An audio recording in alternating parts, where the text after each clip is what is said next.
मसल पारो मेना हड़मो तम जेलो बिली कुंडरी लेका सुड़बो यस कुड़ी मसल पारो मेना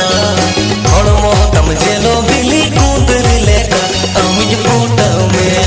अमिज पोटाव में अमिज पोटाव में अमिज पोटाव में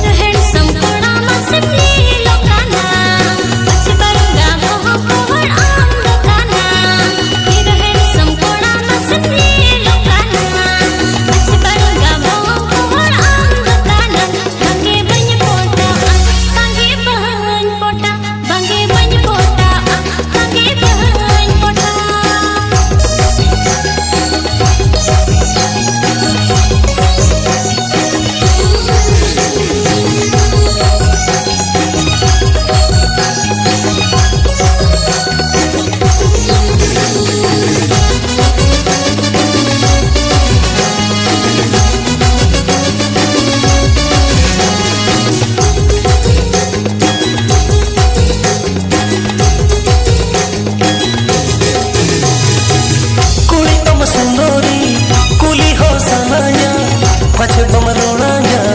बागे बजानी सो कुड़ी कम सुंदरी कुली हो सनाया पछे बमरोड़ाया